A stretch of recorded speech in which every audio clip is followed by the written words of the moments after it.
नमस्कार सर्वांना.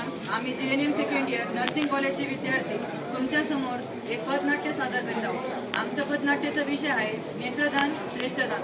तर आमच्या सर्वांचा हाच प्रयत्न राहील की तुम्ही हे पाहावे व अंमलात आणावे. सुनो सुनो भाई सुनो सुनो,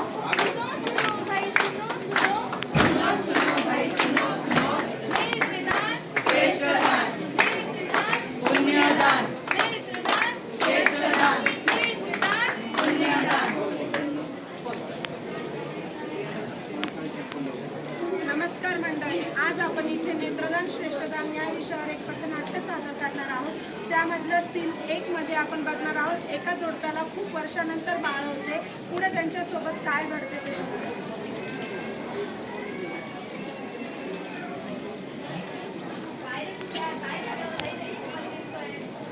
काय करू मित्रा, देवाला एवढे नवस करून एक मुलगा झाला, त्यात पण तो आढळ निघाला. अरे काय सांगतोय, काय बाई खरं सांगतोय का? हो ना भाऊजी, बघा ना त्याला काही दिसत पण नाही, काय करावं काही समजत नाही. अरे डॉक्टर म्हणाले खराब आहे म्हणून तो बघू शकणार नाही. हो बोलले ना डॉक्टर बोलले की कोणी नेत्रदान करू शकत असेल तर तुमच्या बाळाला परत दिसते आणि तुमचं बाळ काय करावं, मला तर काहीच सुचत नाही.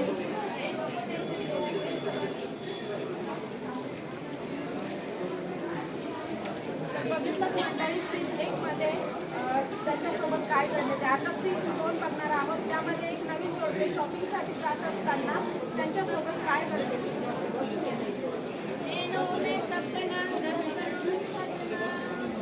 अगं बाई, माझा सजना कुठे राहिला? किती वेळ झाला अजून आले नाही.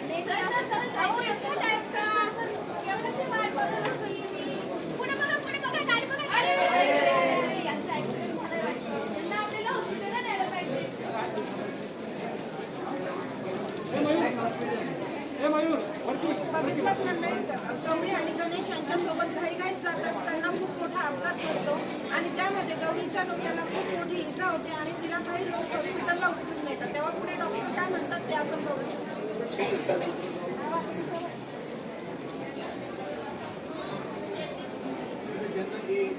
काय झालं डॉक्टर माझ्या गौरीला? कशी ती बरी का तिला? हे बघा, डॉक्टरच्या टीमने त्यांना चेक केले आहे. त्यांच्या डोक्याला खूप मार लागल्यामुळे रक्तस्राव झाला आहे. त्यामुळे आम्ही त्यांना वाचवू. डॉक्टर काहीतरी करा प्लीज, माझ्या गौरीला वाचवा प्लीज, काहीतरी करा. आम्ही खूप प्रयत्न केले पण त्यांना वाचवता आले नाही. हे देवा, काय झाले माझ्या गौरीला?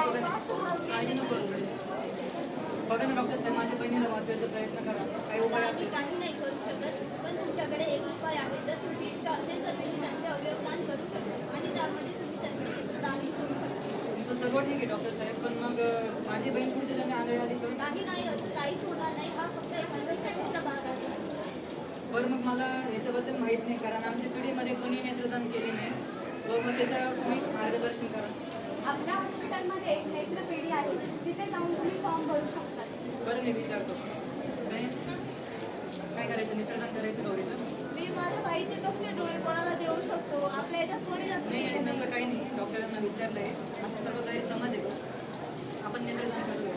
ठीक आहे, माझ्या बाईच्या डोळे जर कोणी दुसऱ्या व्यक्ती जर कधी चांगली दृष्टी बघू शकते किंवा त्याला चांगली दृष्टी येऊ शकते तर मी करायला तयार आहे. ठीक आहे, फॉर्म भरू. बघूया सीन 3. काही दिवसांनी नेत्ररोपणासाठी डॉक्टर बाळाच्या आई वडिलांना फोन करून बोलवून घेतात.